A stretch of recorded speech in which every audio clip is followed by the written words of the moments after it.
eu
Doctores, buenas noches. ¿Me confirman, por favor, si tenemos, bueno, si se escucha bien y si tenemos imagen?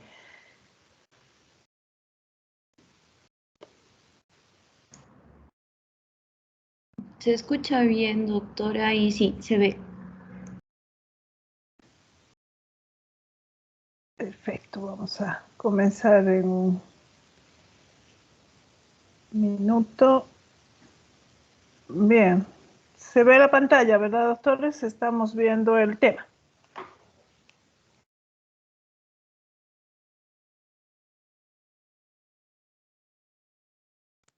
Sí, doctora, se ve la pantalla. Perfecto. Bien, nos toca entrar a una parte inflamatoria interesante dentro del intestino delgado, pero con un grupo de patologías que no solamente compromete el intestino delgado, sino que también puede formar parte importante del resto del tracto digestivo.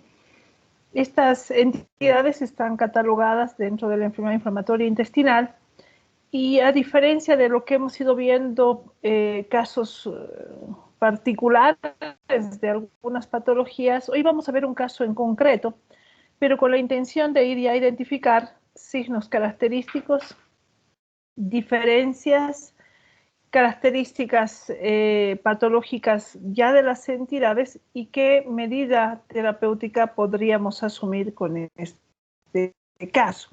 Entonces tenemos esta noche a colación un caso completo de enfermedad inflamatoria intestinal.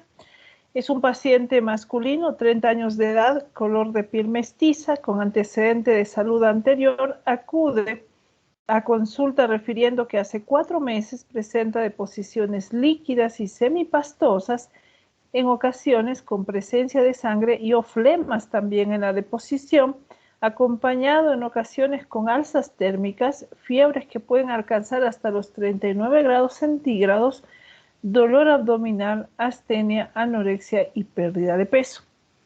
Dentro de la exploración física que vayamos a hacer, nos vamos a encontrar un paciente que pesa 60 kilogramos, tiene una talla de 1,61, piel no presenta lesiones mucosas, están húmedas y hipocoloreadas. El examen regional, cabeza, cuello, tronco, abdomen y extremidades sin alteraciones, aparato respiratorio, hay expansibilidad torácica normal, el murmullo vesicular está presente, no hay estertores, la frecuencia respiratoria es 16 por minuto. En el aparato cardiovascular, ruidos cardíacos de buen tono, no soplos, presión arterial 110/70, frecuencia cardíaca de 68 latidos por minuto. Abdomen es blando, depresible, no doloroso a la palpación, superficial ni profunda, no hay visceromegalias y en el tejido subcutáneo no edemas, sistema nervioso, no signos de focalización neurológica.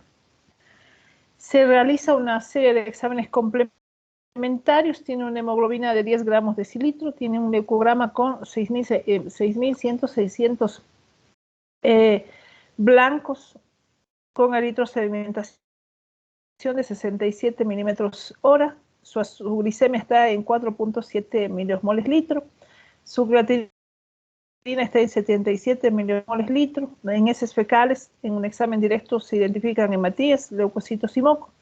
Se asocia a una ecografía abdominal, vesícula de paredes ligeramente engrosadas, presencia de imagen no refrigerante, no móviles, no impresión a litiasis, ni tampoco presencia de litos.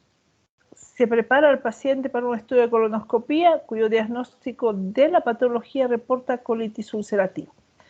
No se observa signos de malignidad en la muestra, pese a que hay una resto colitis ulcerosa en la zona con atrofia incluso de mucosa colónica. ¿Cuál es nuestra conducta? Es decir, ¿qué vamos a hacer con este paciente? ¿Qué signos característicos reconocemos del paciente? ¿Qué llama la atención en el examen complementario para dar inicio a este temario del día de hoy? Como es de costumbre, nos vamos a dar el lapso exactamente de nuestros 10 minutos y volvemos en 10 minutos para el análisis del caso, doctores. Retornamos en 10 minutos.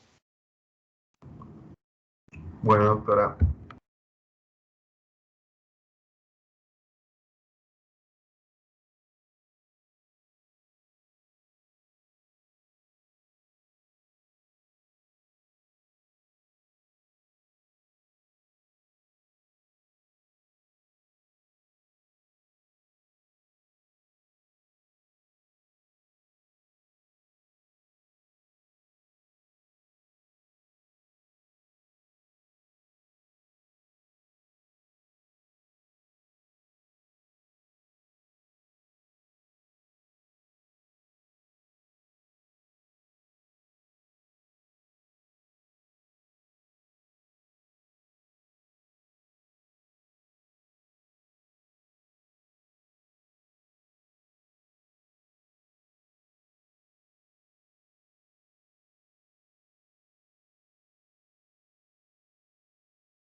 Bien, doctores, ¿algún voluntario para continuar en la revisión de nuestro caso?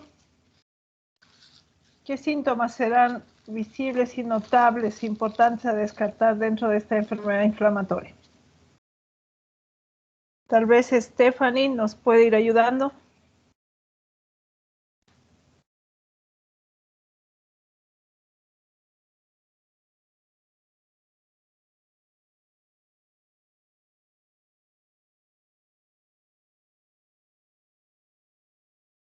¿Estará con nosotros Stephanie?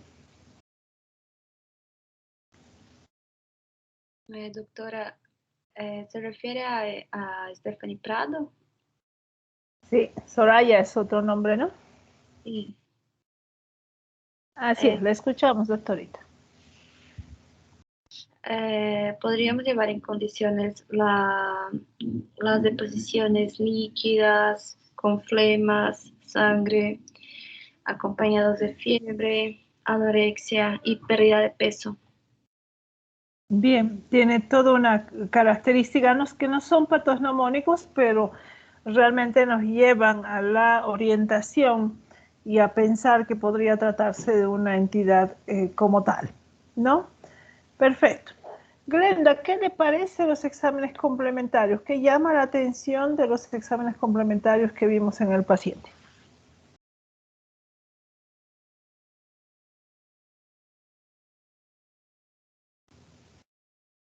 Doctora, ¿me puede repetir la pregunta, por favor? ¿Qué le llama la atención de los exámenes complementarios que hizo el paciente? Hemos identificado que los síntomas y signos parecieran ser parte de sí una enfermedad inflamatoria, pero ahora complementando a ello los exámenes nos estarían dando el aval en sí de la patología. ¿Qué le llama la atención de los exámenes complementarios?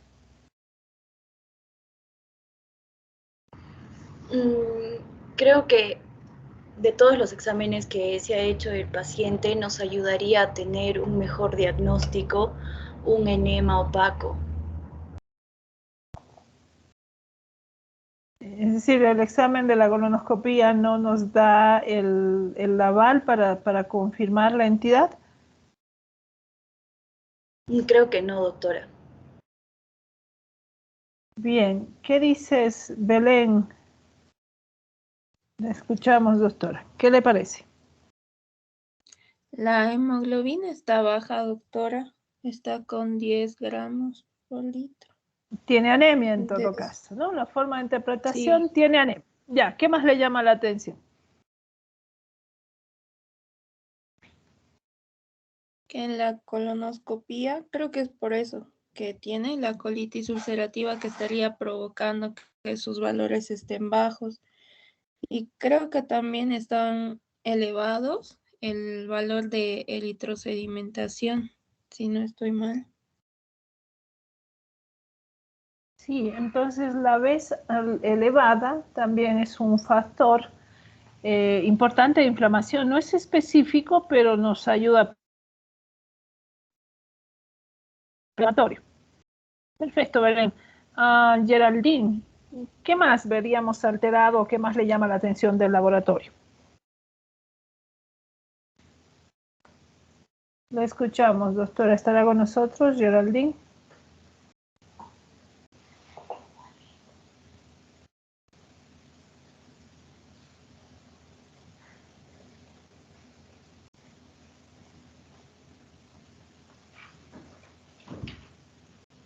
Tal vez José Mijail.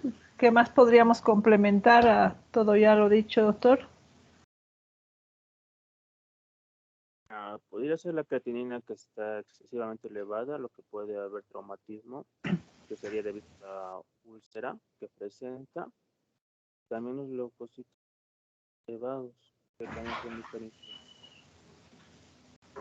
Bien, si hay una leucocitosis que también forma parte del proceso inflamatorio y si hay una cierta incrementación de creatinina que podría estar explicando el proceso de una injuria renal aguda asociada a los procesos diarreicos que ha estado teniendo el paciente. No nos describen en sí el hallazgo patológico, eso lo vamos a ver en revisión bibliográfica. Evidentemente existen hallazgos patológicos característicos para la entidad de la colitis ulcerosa. Ahora, tal vez Daniela nos podría ir ayudando, una vez diagnosticado, teniendo el detalle de si ser una colitis con características sintomáticas propias casi de la entidad, ¿qué terapéutica podríamos recomendar al paciente? La escuchamos, doctora.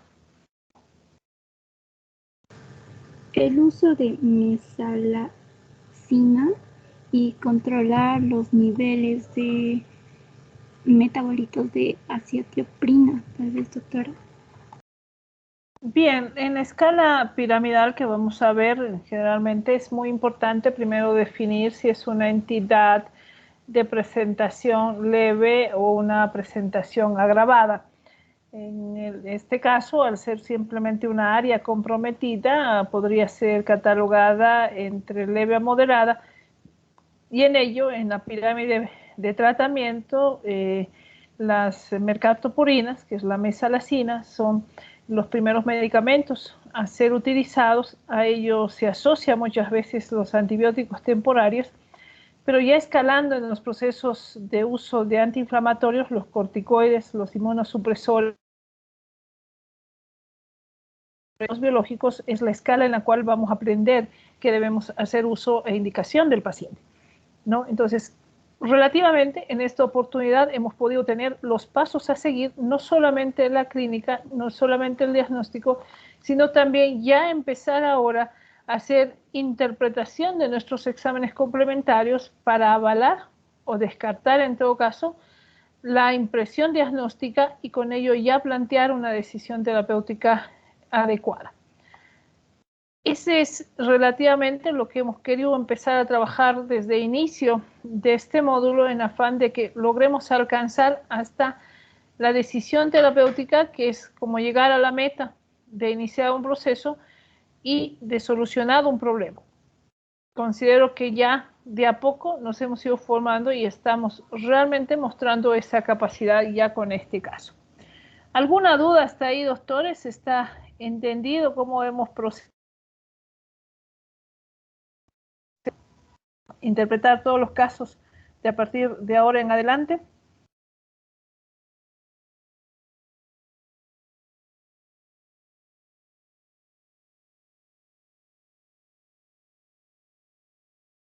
¿No hay ninguna duda, doctores? ¿Algún comentario adicional sobre el caso? Creo que no, doctora. Doctora, yo sé que tal vez vamos a llegar a esto en la parte de tratamiento, pero ¿tiene como que alguna diferencia el tipo de brote, ya sea agudo, crónico o el grupo etario en el que estemos hablando? Tiene ciertas características, ¿no? La forma de presentación, asociaciones a otras entidades o enfermedades inmunológicas también. El tiempo y cómo hacerlo, evidentemente la entidad se vuelve un proceso crónico y muchos pacientes van a requerir un tratamiento de mantenimiento, como tal se describe, a hacer uso de ciertos medicamentos a largo plazo.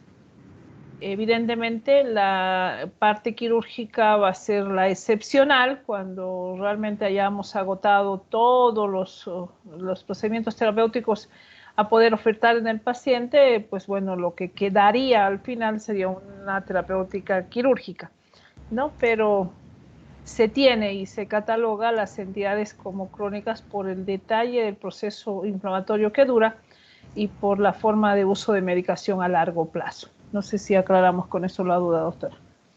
Sí, doctora, gracias.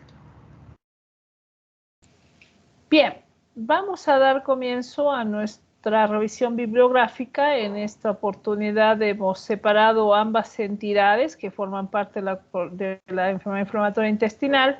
Inicialmente vamos a ver la colitis ulcerosa y finalmente la enfermedad de Crohn como tal. Sin embargo, al finalizar vamos a ver algunas imágenes que se comparten dentro de las manifestaciones extraintestinales que también podemos ver en estos casos. vamos a tener algunas gráficas también para entender las grandes diferencias que existen entre ambas patologías. ¿Qué tenemos como enfermedad inflamatoria? Comprende a la colitis ulcerativa crónica inespecífica y a la enfermedad de Crohn. CUSI fue descrita en 1761 por Morgagni, publicada por primera vez en 1932 como patología en sí, en la entidad de Crohn. CUSI por primera vez descrito por Wilkins en 1859.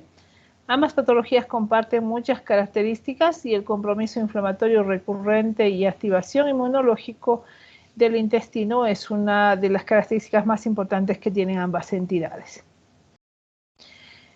Vamos a ver colitis ulcerosa como parte inicial de nuestra revisión. ¿Qué tenemos dentro de las definiciones y las características epidemiológicas de esta entidad? En el ámbito de la enfermedad inflamatoria intestinal, la colitis ulcerosa es una de las condiciones más frecuentes. Se caracteriza por ser una enfermedad de etiología desconocida, con un curso crónico o recurrente, en las que desarrolla un proceso inflamatorio patológico en toda la mucosa colónica.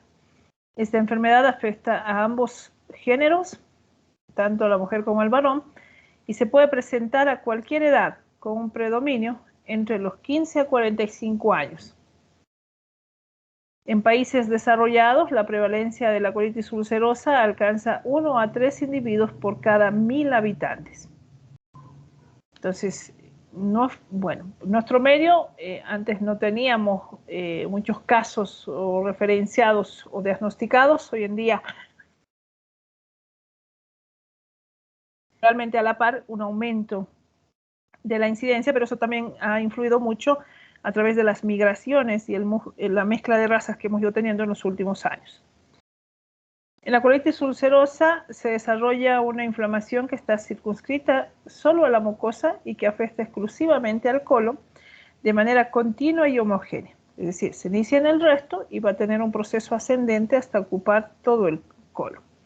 Siempre existe afección rectal y dependiendo de su extensión en el colon se clasifica en restitis, prostitis, cuando está afectado solo el resto, o si afecta el colon izquierdo, por ejemplo, cuando el compromiso es distal al ángulo esplénico, y la colitis extensa si la inflamación es proximal al ángulo esplénico.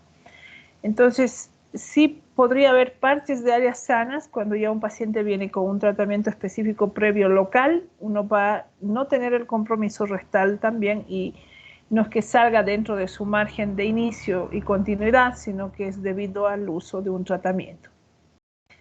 Etiología y patogénesis. Esta enfermedad es de causa desconocida y se considera una condición multifactorial en la que se combinan factores genéticos, inmunológicos y ambientales. La principal hipótesis indica, ¿no?, que en personas susceptibles portadoras de determinadas variantes genéticas se produce una pérdida de la tolerancia a la flora intestinal presente en el lumen intestinal, en una activación permanente y recurrente de un sistema inmune que lleva a un estado de inflamación patológica con sobreproducción de variadas citoquinas, entre las que destaca el factor de necrosis tumoral y que conlleva el desarrollo de una inflamación persistente de la mucosa intestinal, con la presencia de eritema, erosiones, fragilidad de la mucosa colónica. Este detalle es bastante interesante, aunque muchas revisiones han permitido que, ¿por qué se desarrolla esta alteración a la microbiota normal y este proceso inflamatorio de reacción continua? Tiene también un gatillaje. Vamos a ver que existen factores que van a ser y actuar como gatillaje a la activación de este proceso. Y es ahí donde algunos procesos infecciosos, y si uno hace un detallado proceso interrogatorio al paciente durante la historia clínica, va a determinar que existen factores gatillantes y entre ellos hay factores infecciosos bacterianos que van a ser el inicio y la activación de un proceso inflamatorio ligado por factor necrosis tumoral y las interleuquinas, que en su debido momento no va a tener un límite de cese el inicio de este proceso inflamatorio y ello va a conllevar a un proceso de compromiso de toda la mucosa colónica. Dentro de los principales factores de riesgo medioambientales están las infecciones gastrointestinales, algunos fármacos como antiinflamatorios no esteroideos, los anticonceptivos o el uso de antibióticos. Ya, entonces estamos hablando de algunos factores que pueden ser mediadores para el inicio de esta entidad. Por otro lado, el tabaco y la apendicectomía se comportan como un factor protector de la colitis ulcerosa, eso también a través de algunas revisiones multicéntricas. Los factores emocionales o psicológicos pudiesen condicionar un mayor riesgo de la enfermedad, sin embargo, su verdadera influencia es desconocida. No se ha podido establecer claramente si factores alimenticios también juegan un factor de riesgo asociado a esta enfermedad inflamatoria intestinal. ¿Qué es importante saber del cuadro clínico? El cuadro clínico de la colitis ulcerosa se va a caracterizar por la presencia de molestias digestivas, generalmente asociadas de una naturaleza orgánica que tiende a permanecer a más allá de 2 a 4 semanas y recurrir periódicamente. El paciente puede tener dolor abdominal, el que frecuentemente es intermitente y de predominio postprandial, y en ocasiones colónico que puede incluso despertar.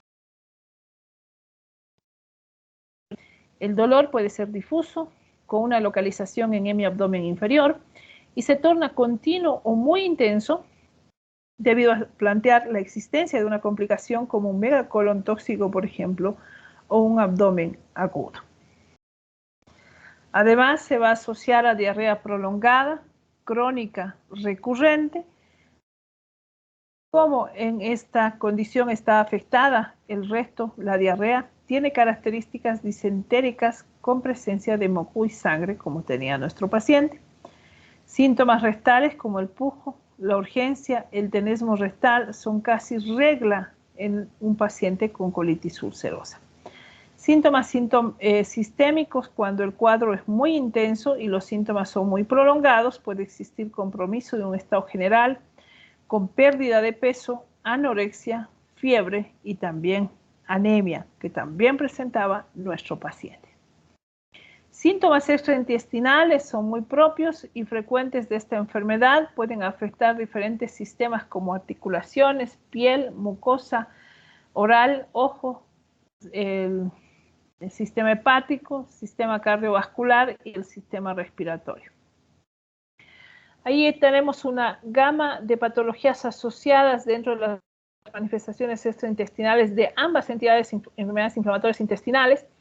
Musculoesqueléticas, podemos tener artritis periférica, espondilitis anquilosante, sacroilitis, mucomucutáneas, eritema nodoso, pioderma gangrenoso, estomatitis aftosa, psoriasis, oculares, uveitis, conjuntivitis, epiescleritis, hepáticas y pancreáticas, colangitis esclerosante, hepatitis autoinmune, colangitis biliar primaria, pancreatitis aguda y crónica, vascular y hematológicas, tromboembolismo pulmonar, anemia hemolítica autoinmune, púrpura trombocitopénica, broncopulmonares, broncoelitis, pleuritis, neurológicas, esclerosis múltiple, neuritis óptica y miastenia gravis.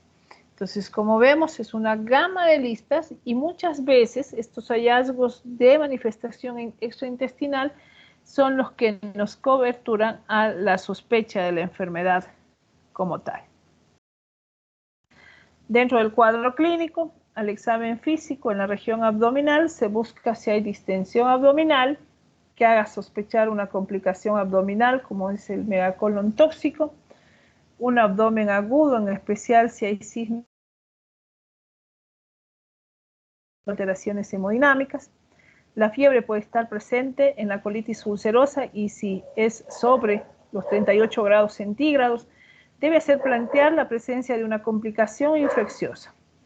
La búsqueda de signos extradigestivos en mucosa, ojos, piel, articulaciones va a ayudar realmente a plantearnos si se trata o no de una enfermedad inflamatoria intestinal. La detección de signos carenciales, anemia, la pérdida de peso nos ayuda a apreciar un estado nutricional del paciente que puede venir deficiente debido a la reiterada intermitente que puede tener las deposiciones líquidas. Bien, dentro del diagnóstico, la colitis ulcerosa carece de un marcador diagnóstico específico y patognomónico, por lo que su diagnóstico se basa en una integración de múltiples variables que, además de un cuadro clínico persistente o recurrente, integra diversos factores que son, por ejemplo, el examen de elección para el diagnóstico de una colitis ulcerosa es la realización de una colonoscopia, ya que este procedimiento permitirá evaluar todo el colon, con lo que se puede establecer la extensión, detectar complicaciones, tomar muestras y eventualmente realizar procedimientos terapéuticos de ser muy necesarios. Si nosotros vemos un reporte endoscópico con las características, vemos que hay un proceso inflamatorio que compromete toda la circunferencia, con presencia de múltiples lesiones ulcerativas con fibrina adyacente, friable, con alto riesgo de perforación, que se debe realmente someter al paciente con un procedimiento altamente delicado debido al riesgo de perforación que tiene. Para su realización, lo óptimo es utilizar durante la preparación de la colonoscopía el laxante osmótico como es el polietilenglicol por vía oral en su preparación, aunque se puede realizar sin uso de laxantes previo o solo con un enema rectal previo al inicio de la preparación. En la colonoscopía se pueden observar zonas perianal, el canal anal y la mayoría de las ocasiones el ilion distal, las que son en regla normales cuando hablamos de un proceso de colitis ulcerosa. Si la condición clínica no permite un estudio endoscópico extenso, una artroscopía puede ser suficiente para visualizar la mucosa y tomar biopsias. La histología es crucial en el diagnóstico de la colitis ulcerativa, la presencia de signos de inflamación crónica con una infiltración de plasmocitosis o linfocitos es uno de los rasgos más característicos que tiene esta enfermedad. Además, se puede producir una alteración de la arquitectura con una irregularidad de disminución, atrofia o ramificación de criptas de colon. Cuando la afectación es distal, el ángulo hepático, la presencia de células de Panet, metaplasia, es un indicador de la cronicidad. Otros elementos que ayudan son la presencia de los abscesos crípticos, dentro del hallazgo patológico, en crisis moderadas a graves, en especial en aquellos pacientes que tienen resistencia a los corticoides o están febriles, se recomienda estudio la presencia de citomegalovirus mediante inmunohistoquímica o PCR, ya que puede influir en la activación de la enfermedad también. En exámenes sanguíneos como el hemograma pueden mostrar anemia, velocidad de sedimentación globular elevada, que teníamos igual con el paciente. La proteína C reactiva, cuando esta está elevada, apoya un diagnóstico y cuantifica un grado de proceso inflamatorio sistémico. La albúmina, la prealbúmina o el nitrógeno urinario ayuda a evaluar el estado nutricional con el cual estamos afrontando al paciente.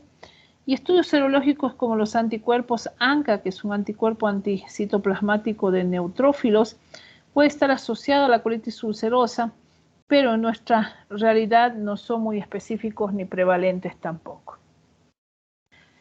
En las deposiciones se puede medir la calprotestina fecal como un certero indicador de proceso inflamatorio intestinal. La calprotestina es una proteína leucocitaria que permite medir el nivel de inflamación en colon. Se la utiliza como parte del diagnóstico temprano de una inflamación intestinal patológica frente a una diarrea líquida, no desentérica, o si se sospecha de una reactivación de la enfermedad también. Es el uso y la recomendación es de solicitar una calprotestina fecal. Es de especial utilidad en el seguimiento de los pacientes. Adicionalmente, en las deposiciones se puede determinar la presencia de infecciones mediante el PCR para múltiples patógenos como virus, bacterias, como el Clostridium difficile y otros parásitos. En esta eventualidad, nosotros solicitamos los paneles para cualquiera de estas infecciones. Los estudios convencionales, como el coprocultivo, estudio de parásitos, puede ayudar, pero tiene baja sensibilidad. Estudios imagenológicos también pueden ayudar en la evaluación de estos pacientes. Así, una radiografía simple de abdomen puede diagnosticar un megacolon tóxico. Si el diámetro del colon transverso o el colon derecho están mayor de 6 centímetros por tomografía un TAC y una resonancia de abdomen permitirán pues precisar la extensión de la enfermedad y detectar potencialmente complicaciones. El precisar si se trata de una colitis ulcerativa o de una enfermedad de Crohn, aunque recomendable, no siempre es mandatorio o posible efectuarlo, ya que el 5 al 15% en ocasión no se logra realizar actualmente un tratamiento médico para la colitis ulcerativa y tampoco para la enfermedad de Crohn, que tiene ese mismo porcentaje. Sin embargo, frente a la necesidad de una cirugía, debe hacer el mayor esfuerzo a determinar el tipo de la enfermedad inflamatoria intestinal a la cual estamos afrontando, con las principales diferencias entre estas dos entidades para detectarlo. Ahí están las grandes diferencias que existen en ambas entidades. La colitis ulcerosa compromete solo la mucosa, el Crohn es transmural, eso lo vamos a ver adelante. El colitis comienza desde el recto, el Crohn tiene afecciones segmentarias. La colitis tiene un compromiso solo del colon, el Crohn es desde la boca hasta el ano. En la colonoscopía son erosiones y granularidad. En el Crohn son aftas y úlceras. No tiene afección perianal, el Crohn sí. No produce estenosis, la colitis, el Crohn sí. No presenta fístulas o abscesos, el Crohn sí lo presenta. No se palpan masas abdominales, en el Crohn sí puedes palpar masas abdominales, sin granulomas o granulomas de ruptura. El Crohn tiene granulomas epiteloides. El tabaquismo protege la colitis. El tabaquismo es un pastor, un gatillate del Crohn. No se asocia al gen NOD2 o CAR15. El Crohn sí se asocia al gen NOD2 y CAR15, asociado a anticuerpos ANCA, asociado a anticuerpos ASCA. La colitis sin recurrencia. El Crohn frecuentemente con recurrencia postquirúrgica. Dentro de las complicaciones, diversas complicaciones pueden afectar la enfermedad inflamatoria intestinal. Estas derivan principalmente en propias de la enfermedad, pero también podemos contribuir a tratamientos médicos aplicados. Durante las crisis, las principales complicaciones propias de esta enfermedad son las infecciones por Clostridium difficile, por citomegalovirus, anemia, desnutrición, trombosis venosa, incluso el tromboembolismo pulmonar o el megacolon tóxico. El último caso se plantea frente a un abdomen distendido, doloroso, con repercusión hemodinámica y con imagen de colon patológicamente dilatado.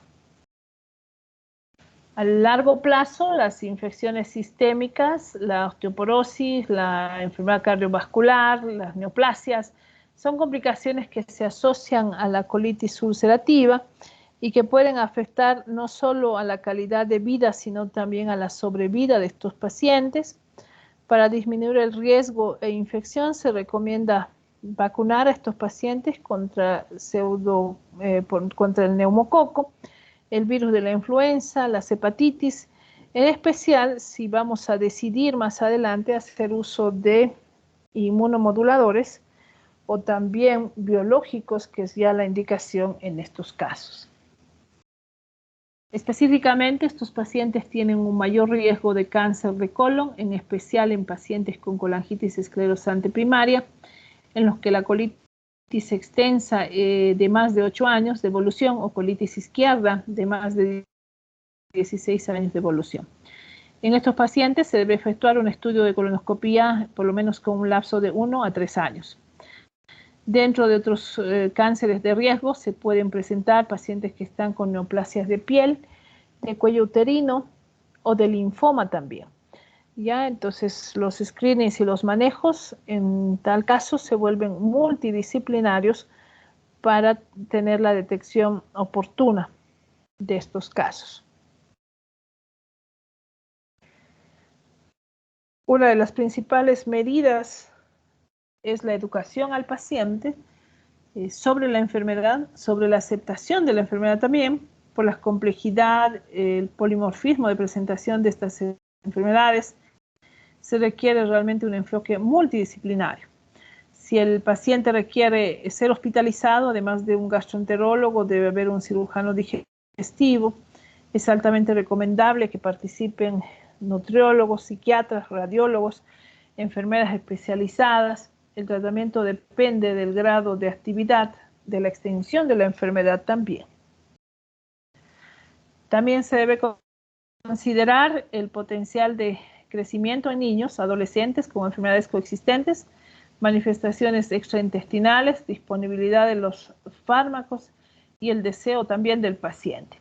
Otras consideraciones son el curso de la enfermedad, la frecuencia de los brotes, la respuesta a terapias previas y otros efectos adversos. Los objetivos de la terapéutica son la inducción y la mantención de una revisión clínica y cada vez con mayor evidencia el concepto de curación de mucosa. Estos criterios de gravedad van a ser clasificados dentro de la clasificación de Montreal, donde vamos a tener colitis en remisión, colitis silente, no hay síntomas de enfermedad, colitis leve, 4 o más deposiciones día, con sangre, sin fiebre, leucocitosis, taquicardia, anemia, sin aumento de la vez. En la colitis moderada, criterios intermedios entre leve y grave, siempre con signos de compromiso sistémico leve. En la grave, 6 o más deposiciones diarias con sangre, fiebre mayor a 37.5, taquicárdico mayor a 90 latidos por minuto, anemia menor a 10.5 gramos decilitro, o aumento de la vez a mayor de 30 milímetros hora, a menudo con signos de afección, toxicidad sistémica grave, ¿sí? Paciente séptico. En la fase activa de la enfermedad crisis, la 5-aminosalicílico, sistémico o tópico y los corticoides son la base del tratamiento. Los agentes bloqueadores del factor de necrosis tumoral anti-TNF son una alternativa real cada vez más importante.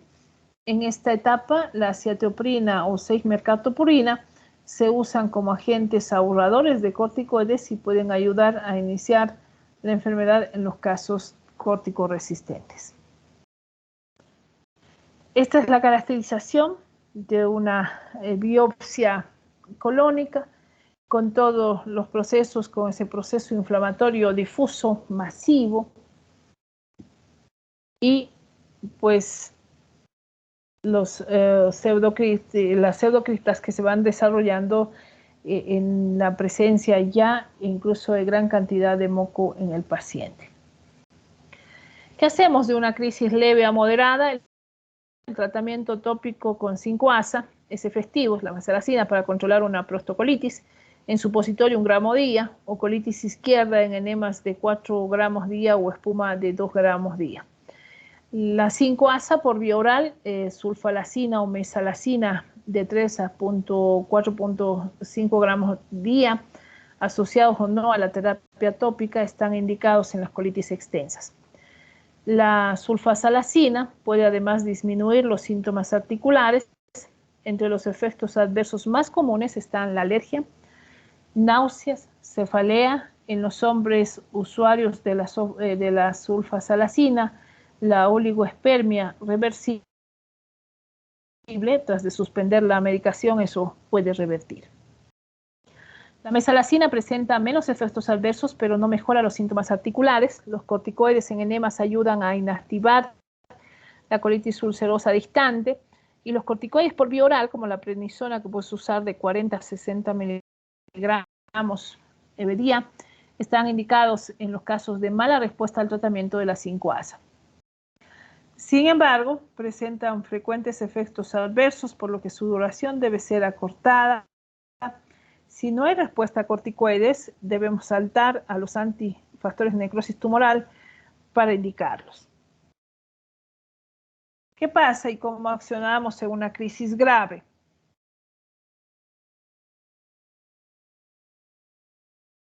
Estos pacientes deben estar hospitalizados para un manejo integral, porque son pacientes que van a requerir hidratación, probablemente transfusión sanguínea, probablemente un soporte nutricional por la gravedad de la sintomatología que presente.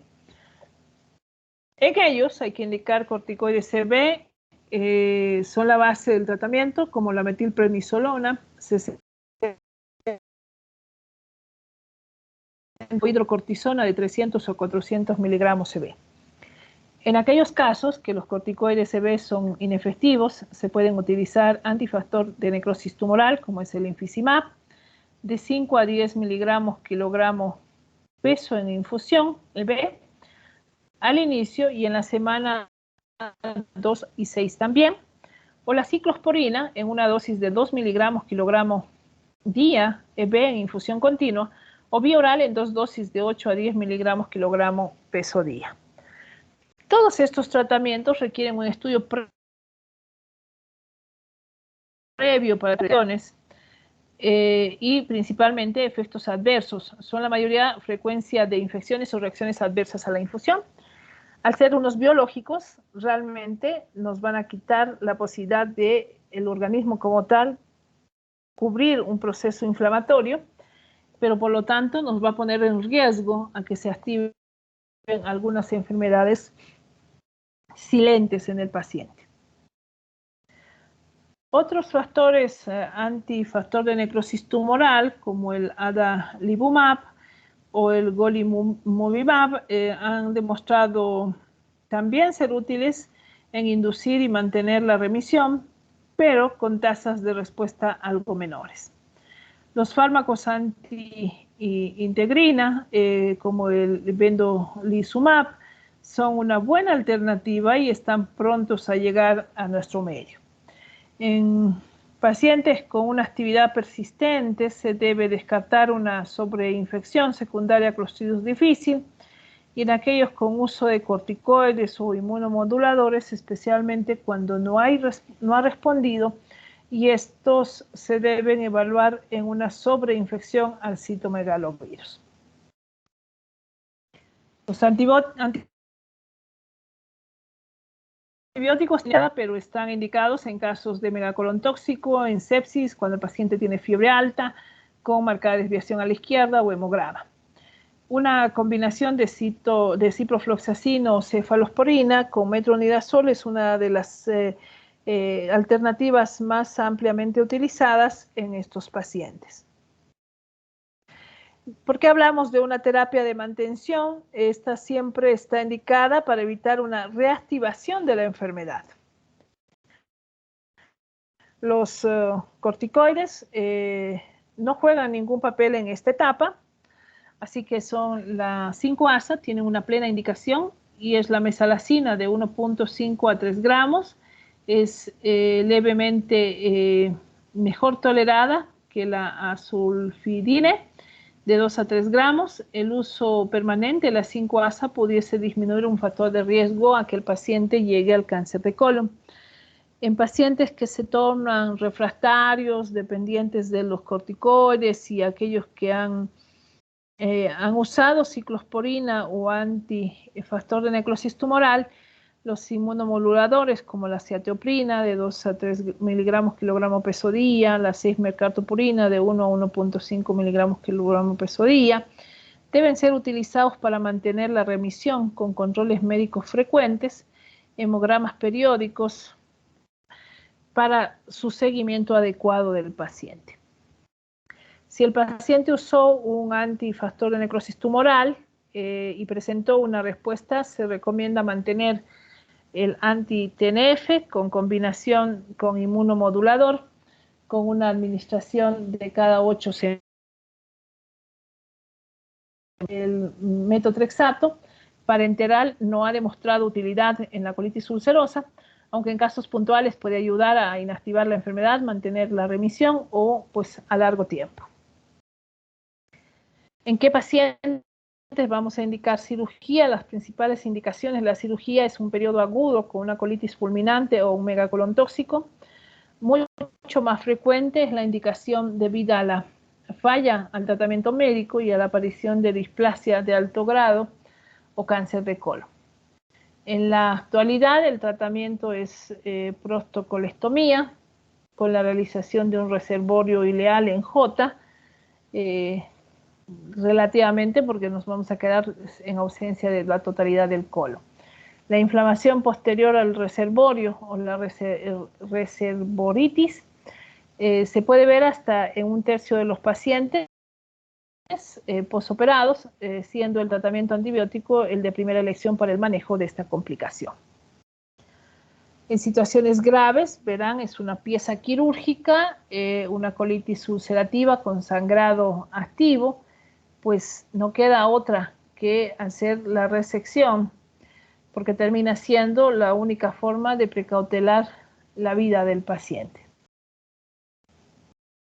Otras consideraciones terapéuticas, el apoyo nutricional. La evaluación nutricional es siempre parte del enfrentamiento a estos pacientes. En los hospitalizados, dieta líquida por vía oral, especialmente por sonda nasogástrica o enteral, es un buen apoyo terapéutico en caso que el paciente no pueda consumir. En aquellos casos con persistencia de la actividad y con contraindicación al uso de la vía enteral, la vía parenteral es una opción.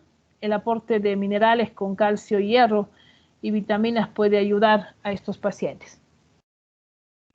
Como profilaxis contra la trombosis venosa es necesario usar heparina de bajo peso molecular o medidas compresivas. Asimismo, se deben realizar evaluaciones periódicas dermatológicas, ginecológicas del estado óseo y del nivel de la vitamina D para prevenir cáncer de piel, cervicuterino, osteoporosis u osteomalacia. Previo al uso de algún inmunomodulador, ya sea cetoprina o 6-mercaptopurina, se recomienda determinar la actividad de la enzima la tiopurinometiltransferasa para evaluar el riesgo de la supresión medular y precoz a este fármaco. Es aconsejable evaluar una serología con necesidad de inmunización en virus A y B. Para la hepatitis se sugiere previo al inicio vacunar contra neumococo, contra la influenza, contra herpes zóster en mayores de 50 años, en mujeres jóvenes contra el virus del papiloma humano. Previo al uso de una terapia biológica, estamos hablando de los anti-TNF, que son antifactores de necrosis tumoral, se debe realizar una cuidadosa historia para evaluar el riesgo de tuberculosis latente, así como una radiografía de tórax lateral, mejor aún un interferón gamma real IWAS, que nos va a ayudar a evaluar con mayor detalle. Además, se debe descartar la presencia de VIH, virus B, virus C. Se considera aplicable la vacuna previamente nombrada para evitar reacciones adversas en la infusión previo a la administración del infliximab. Se administra paracetamol oral o antihistamínico o corticoides dependiendo a la necesidad para el paciente. ¿Qué pasa en el embarazo? Se recomienda que el paciente que se embarace en un momento de inactividad de la enfermedad no suspenda los fármacos durante la gestación. Las excepciones en esto es la ciclosporina, el metotrexate, la talidomina, las que deben estar contraindicadas en general. Se debe evitar los tratamientos con biológicos o anti-TNF durante las últimas semanas del embarazo. Bien, ¿alguna pregunta hasta ahí, doctores?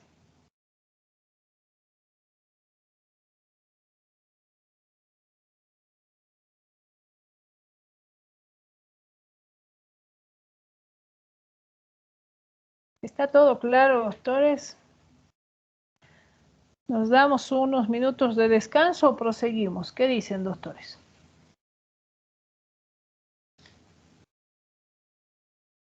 Sí, se entendió, Doc. Perfecto. Pero ahora seguimos o descansamos 5 minutos, se levantan un poco, se jalan los brazos, se estiran los pies. O continuamos, doctores.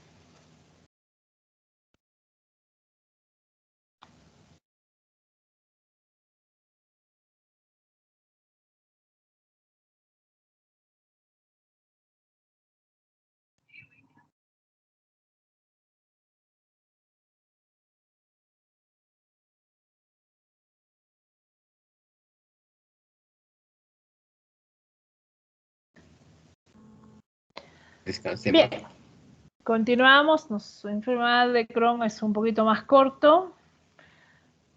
¿Descansamos o no, doctores? ¿Qué dicen? Continuemos, doctora.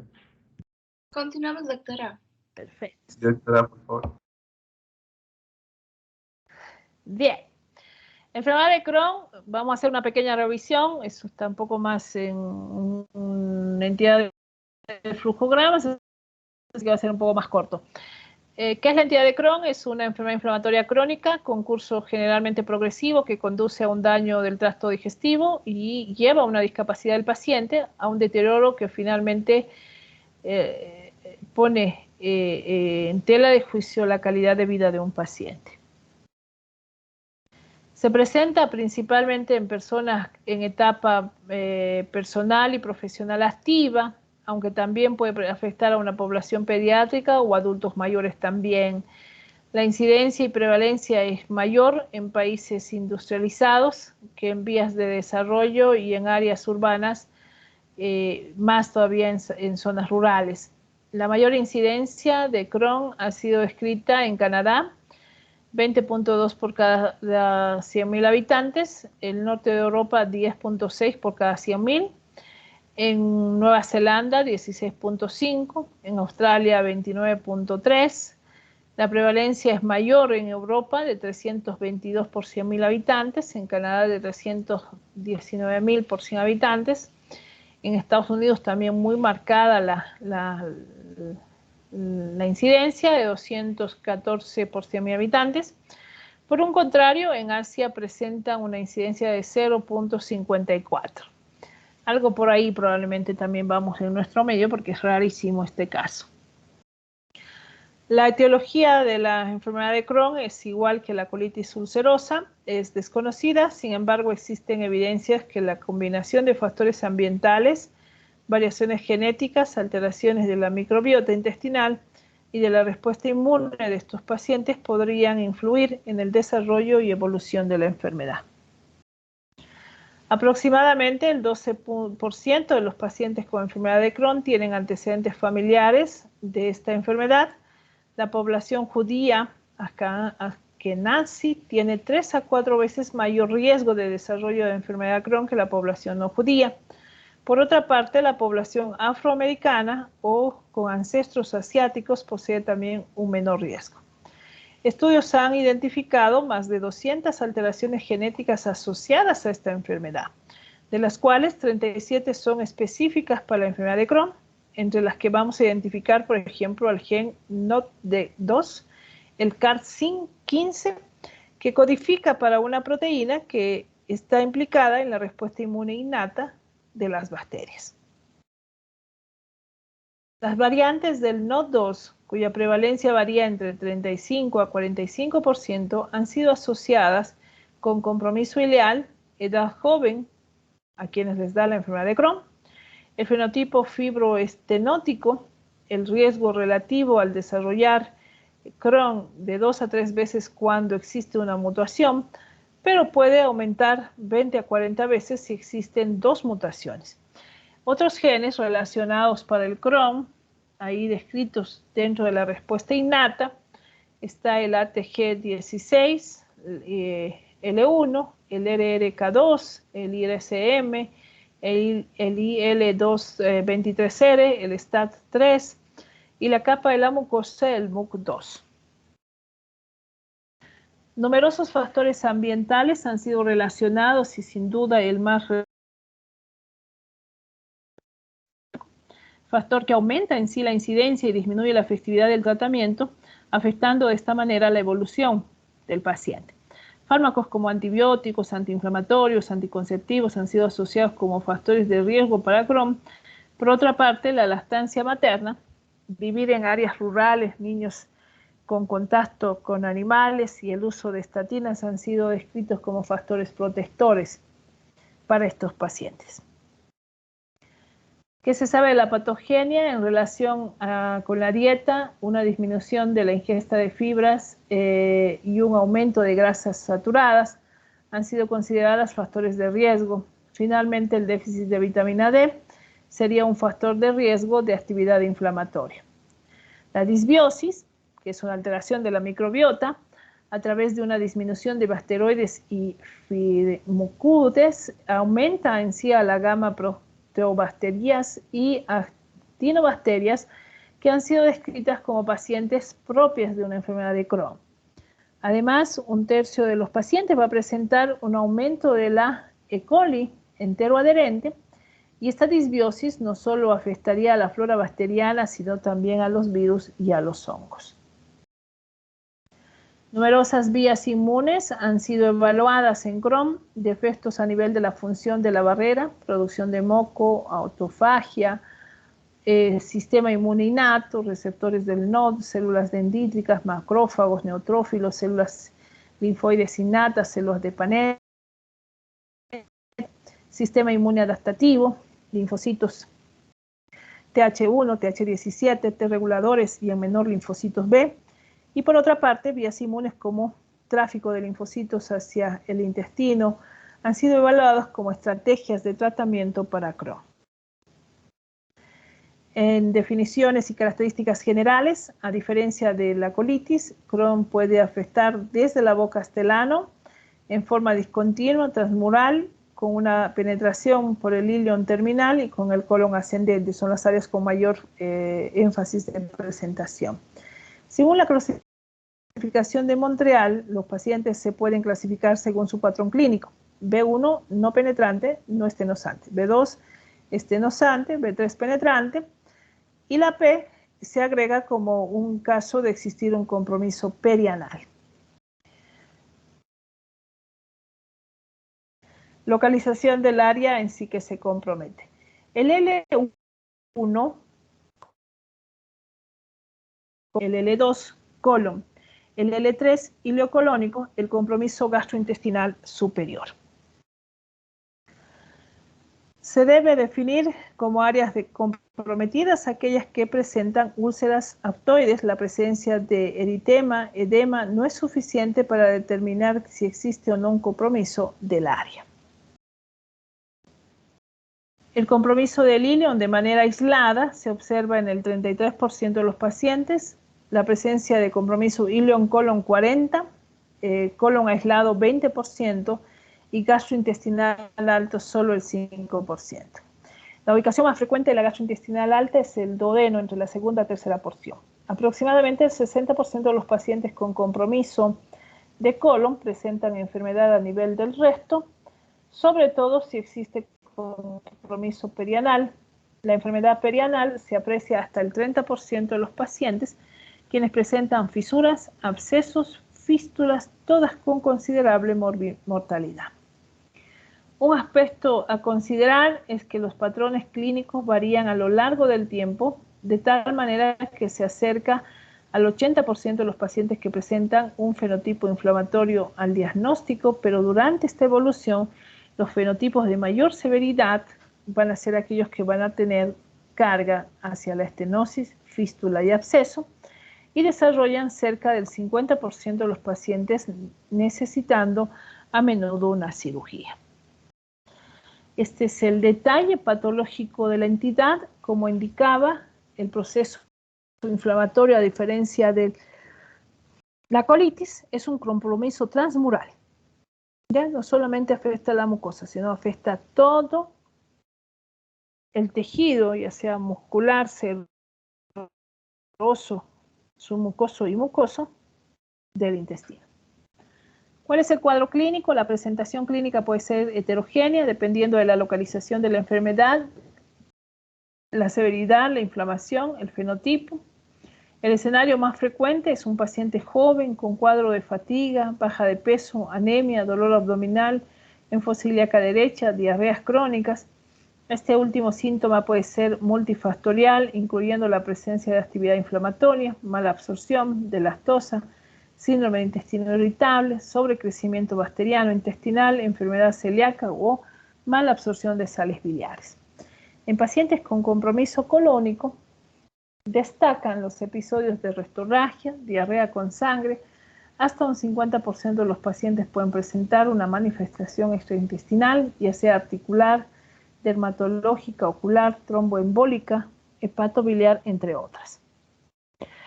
Vean la diferencia, lo que habíamos visto en la imagen anterior en la colitis ulcerativa. Este es un colon que tiende a disminuir el diámetro del colon, a mostrar algunos parámetros de tendencia a la oclusión de la luz colónica. Y como decíamos, presenta úlceras, ¿no? Segmentadas, aisladas, con edematización del tejido. Algunas de estas manifestaciones, tales como el eritema nodoso o compromiso de pequeñas articulaciones periféricas, son asociadas con actividades inflamatorias intestinal. Otra, como el compromiso articular axial o la colangitis esclerosante primaria, son dependientes de la actividad inflamatoria. De manera similar a la colitis ulcerosa o a la enfermedad de Crohn, se han utilizado instrumentos para evaluar la actividad inflamatoria. El índice más utilizado es el índice de Haber-Bradwell, que considera 5 aspectos de la enfermedad: el estado general, el dolor abdominal, el número de deposiciones líquidas, la masa abdominal y complicaciones, y se completa considerando los síntomas de estas últimas. El diagnóstico de Crohn se basa en la combinación de síntomas, criterios endoscópicos, histológicos o imagenológicos. La presencia en sí de una anemia con elevación de la BES, con alteración del PCR, con glóbulos blancos aumentados, plaquetas alteradas, calprotectina fecal también positiva,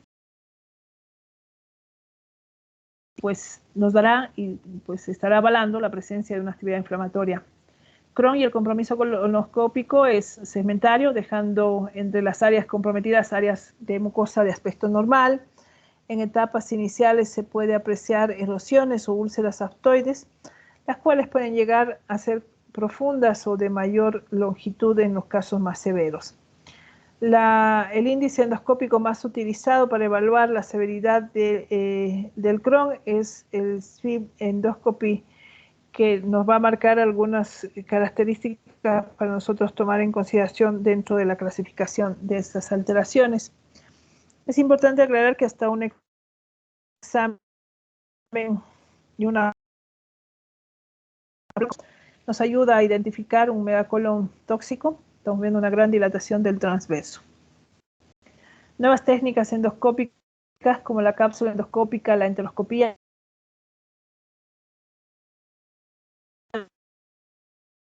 histológicas incluyen un compromiso segmentario de la arquitectura de las glándulas, acortamiento, ramificaciones, presencia de abscesos crípticos, úlceras de profundidad variable, infiltrados inflamatorios, transmural y la presencia de granulomas no calcificantes.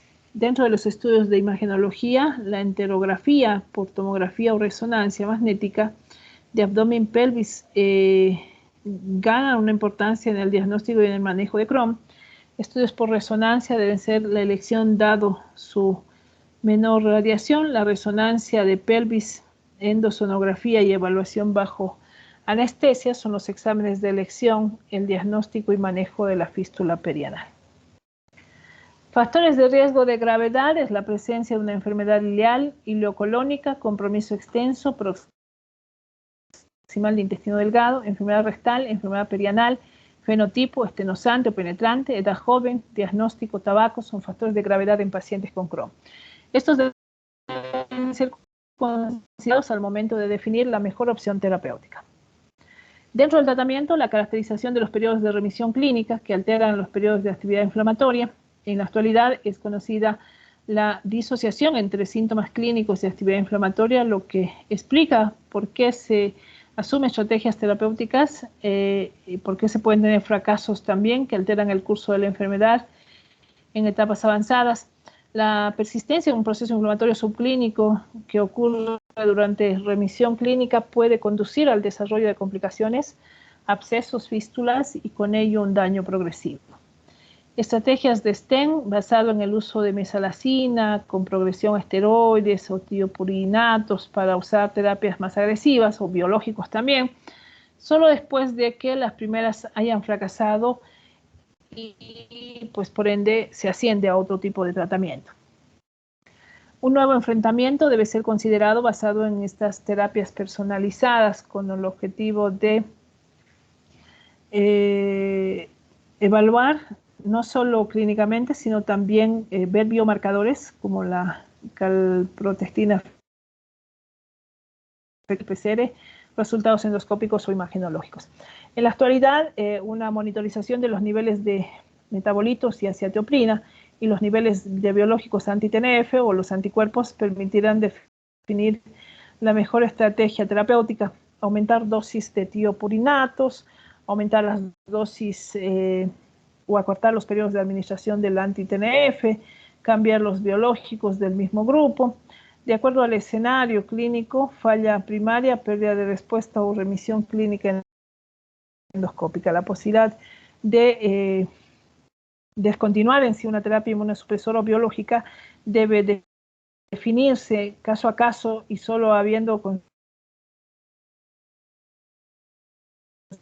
evaluación clínica endoscópica, imagenológica y biomarcador también. A los 10 años del diagnóstico, el 50% de los pacientes necesitarán cirugía. Desafortunadamente, esta no es curativa. La recurrencia clínica, endoscópica y quirúrgica puede llegar hasta un 50, 80 o 30% respectivamente en cada caso. La endoscopía terapéutica y radiológica intervencional están indicadas en el manejo de las estenosis o abscesos respectivamente. Más o menos cómo se procede, vamos a hacer un pequeño resumen para entender qué decidimos y cómo decidimos. Primero hay que identificar la forma de presentación, leve, moderada, sin factores de riesgo y con factores de riesgo. Si es leve, puedes usar budesonide, esteroides sistémicos o mesalazina. Si es moderada, sin factores, esteroides más tiopurínicos o metotrexate. Y si hay moderada con factores biológicos, adalimumab o ceftoximab. ¿Cuál es el objetivo? La evidencia efectiva pues va a ser a tener mejoras endoscópicas, imagenológicas y serológicas, como la calprotectina fecal. De alcanzar ello, discutir las opciones de tratamiento y adherencia y para ver qué le planteamos a largo plazo. De nuevo, seguimiento clínico, evaluación de la actividad inflamatoria a través del uso de la calprotectina fecal cada 3 a 4 meses. Los factores de recurrencia de Crohn postquirúrgico están subdivididos en 3 fases, relacionados al paciente, relacionados a la enfermedad y relacionados a la cirugía. El relacionado al paciente depende del hábito tabáctico, la edad mayor de 30 años, el género, antecedentes familiares, edad de inicio de la enfermedad y estado nutricional. Las relacionadas con la enfermedad, corta duración, enfermedad ileocolónica, antecedentes de resección, fenotipo penetrante, enfermedad perianal, extensión y severidad del Crohn y esteroides.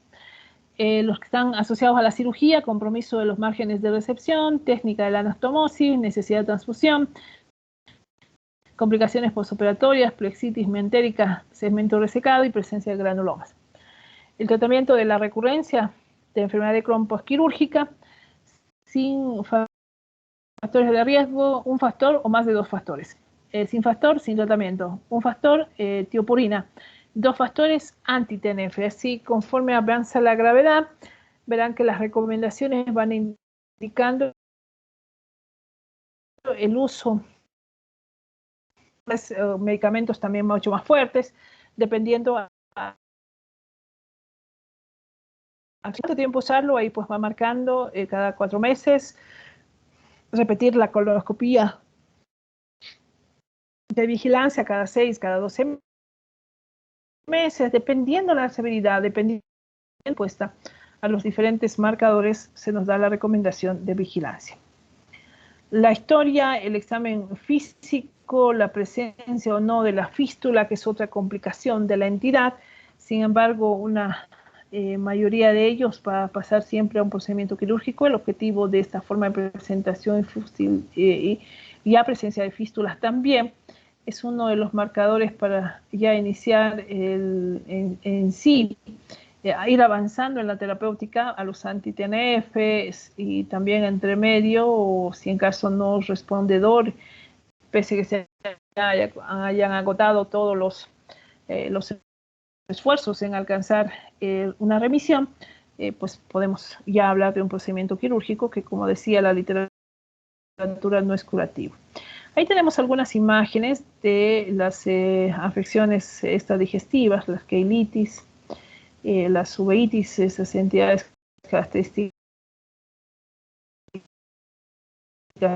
característico también en la entidad de Crohn como manifestación, las colangiocarcinomas, ya las entidades asociadas a estos con colangitis esclerosante primaria, en la entidad de la aparición de esto es un mal pronóstico por esta entidad de afección rápida.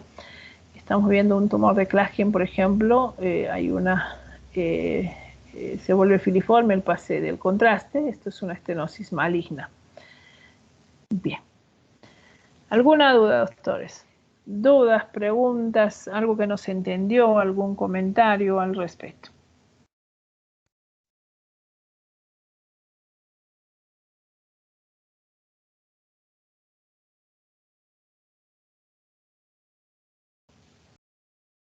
Doctora, yo tengo una duda. ¿El temario para la segunda parcial va a ser hasta aquí o vamos a avanzar todavía aún más? Creo que tenemos una o 2 clases más, no estoy segura. ¿Estoy bien si es el 14, si no estoy mal, el día de nuestro parcial, doctores? Sí, doctora. Porque si es así, nos quedaría una clase más y ahí cerraríamos el temario, ¿no?